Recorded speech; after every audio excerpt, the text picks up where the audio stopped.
শিক্ষিত হয়েও যেই সন্তানরা পিতামাতাকে বৃদ্ধাশ্রমে রাখে, তারা কেমন শিক্ষিত?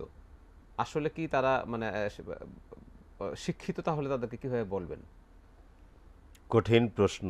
সহজ উত্তর হলো, দেখুন, বৃদ্ধাশ্রমের বিষয়গুলোকে দুইটা দৃষ্টিকোণ থেকে দেখতে হবে। প্রথমত, এই প্রশ্নের জবাবে প্রথম দৃষ্টিকোণটা আমরা যেটা দেখি, শিক্ষিত সন্তান মানে তারা বিভিন্ন সময়ে বিভিন্ন জায়গাতে প্রতিষ্ঠিত থাকেন, তাদের অর্থনৈতিক অবস্থাও অন্যদের তুলনায় ভালো থাকে, কিন্তু তারা একটা পর্যায়ে পিতামাতার প্রতি তাদের যে মনোযোগ ওটা এমনভাবে কমে যায়, আলটিমেটলি পিতামাতা বার্ধক্যে উপনীত হন। অসহায় অবস্থায় যখন সন্তানের বেশি দায়িত্ব তাদের সান্নিধ্যে থাকা, সোহবতে থাকা, তাদের কখন কি লাগে সে চেষ্টা করা, কিন্তু ওই শিক্ষিত সুপ্রতিষ্ঠিত সন্তান সন্ততি তার বিপরীত কাজ করে। তার সময় নেই, বাবা মাকে দেখার মতো, তার খোঁজখবর নেয়ার মতো কোনো সময় নেই, বরং সে তখন হিসাব করে তার ওয়াইফ তাকে পরামর্শ দেয়। অধিকাংশ ক্ষেত্রে আমরা যেটা দেখি, জি। সবসময়ই যে ওয়াইফ তাকে এভাবে পরামর্শ দেয় এটাও বলা ভুল হবে। অনেক ওয়াইফ আছে আবার তাকে এই পরামর্শ থেকে বিরত রাখারও চেষ্টা করে। ভালো অবশ্যই। ভালো লোক তো আছেই। অবশ্যই। সুতরাং তো প্রথম পর্যায়ে যেটা, সেটা হলো যে এখন তার সময় নাই, বাবা মা বয়স বেড়ে গেছে, কে তার খবর নেবে, আমি মহাব্যস্ত, তাহলে কি করব? ওয়াইফ বলল, তাহলে এক কাজ করো, ওই যে বৃদ্ধাশ্রমে দিয়ে আসো, ওখানে আমরা যা টাকা পয়সা লাগে দিয়ে দেবো, খোঁজখবর মাঝে মধ্যে নিব, ওখানে নিয়ে দিয়ে আসে। এভাবে অসহায় লোকটা ওখানে গিয়ে তাদের অনুপস্থিতিতে আরও মন মরা হয়ে যায়, মনের দিক থেকে এদেরকে দেখতে পায় না, আরও বেশি ক্ষতিগ্রস্ত হন, উনি মানসিকভাবে খুব বেশি টেনশনে থাকেন। এইভাবে আস্তে আস্তে তিনি বিমর্ষ হতে হতে একটা পর্যায়ে আল্লাহর যখন ইচ্ছা হয় তিনি তখন আল্লাহর ডাকে সাড়া দিয়ে চলে যান। এই তাহলে যে তাহলে কি অসহায় মানুষটা। তাহলে কি পিতামাতার সন্তানকে এত বেশি শিক্ষিত করানো ঠিক হয়নি? আচ্ছা, আমি আরেকটু কথা হ্যাঁ, হ্যাঁ, বলেই ওই হ্যাঁ। কথাটা বলছি। তো এখন এই যে তার মনে এত কষ্ট, এই সন্তান লালন পালন করলাম, শিক্ষিত করলাম, আর আমাকে আজকে অসহায়ভাবে এখানে পড়ে থাকতে হলো, এই কষ্টটা তো আল্লাহ তাআলা সইতে পারেন না।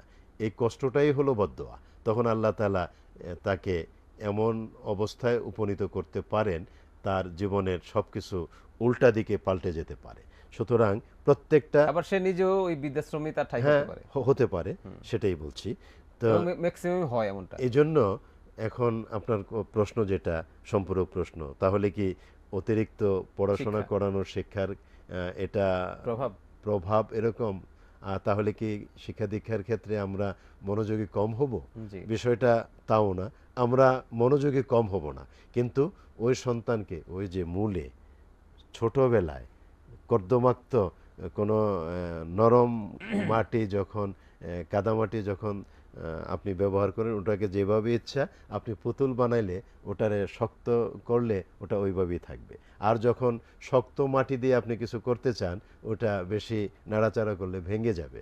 ওই ছোটবেলা থেকেই ওই সন্তানের, ওই ছেলেটার মেয়েটার ফাউন্ডেশনটা মজবুত করার জন্যই ওই ইসলামী শিক্ষা, তলাবুল ইলমি ফরিদাতুন আলা কুল্লি মাশাআল্লাহ। মুসলিম, এই যে নৈতিক শিক্ষা এবং নৈতিক ইসলামী শিক্ষা। শিক্ষাটা, ওইটা তাকে দিতে হবে ওই ছোট বয়সে। ওই যে 4 বছর 4 মাস 4 দিনে তাকে যে আনুষ্ঠানিক শিক্ষাটা দেওয়া হলো, হুজুর এনে, মক্তবের হুজুর এনে, ওই সময়টা থেকেই তাকে ইসলামী শিক্ষায় আগে শিক্ষিত করে, পারদর্শিতা করে, তার দায়িত্ব কর্তব্য আগে ঠিকমতো তিনি জানবেন, সচেতন হবেন, ওইভাবে তাকে গড়ে তুললে তিনি যখন রাসূল করিম সাল্লাল্লাহু আলাইহি ওয়াসাল্লামের সুমহান আদর্শকে ধারণ করে বড় হবেন, তখন তিনি যত বড় শিক্ষিতই হন, উনি পিএইচডি ডিগ্রিধারী হন, উনি পোস্ট ডক্টরাল ডিগ্রি করেন, এর চেয়ে অনেক বড় বড় ডিগ্রি করে টোরে সারা পৃথিবীতে তিনি বিচরণ করবেন, তাই বলে তিনি অমানুষ হতে পারেন না। এবং তাদের পিতামাতা কখনো বৃদ্ধাশ্রমে যাবে না, যেতে পারে না।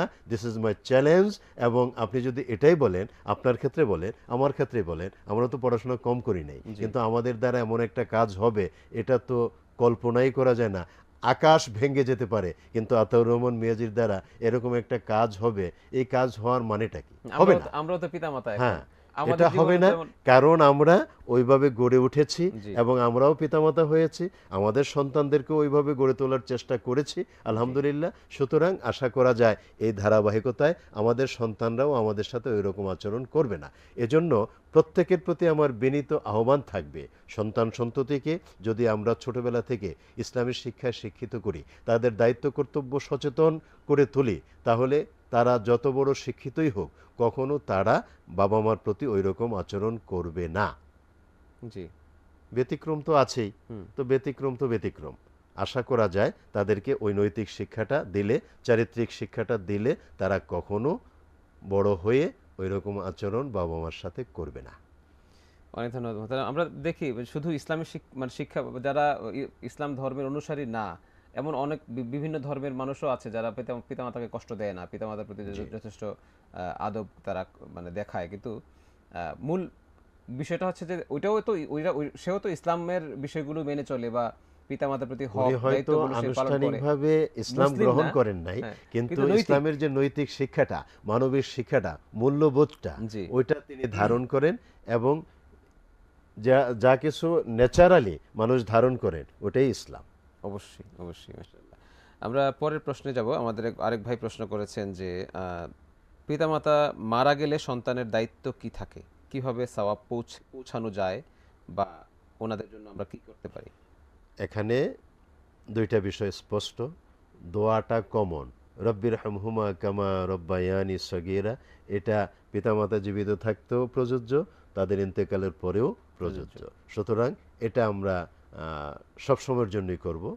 আর 2 নম্বর হলো, আমাদের সম্পদ থেকে, পিতামাতার কাছ থেকে তো উত্তরাধিকার সূত্রে আমরা অনেক কিছু পেয়েছি, বা যদি নাও পেয়ে থাকি, এমন সন্তান আছে যে বাবা মা কিছু দিয়ে যেতে পারেন নাই, কিন্তু তারা নিজেদের যোগ্যতা বলে আল্লাহ তাআলার কাছ থেকে তারা সম্পদ পেয়েছে। জি। সুতরাং ওই সম্পদ থেকে পিতামাতার জন্য খরচ করবে, মানুষদেরকে খাওয়াবে।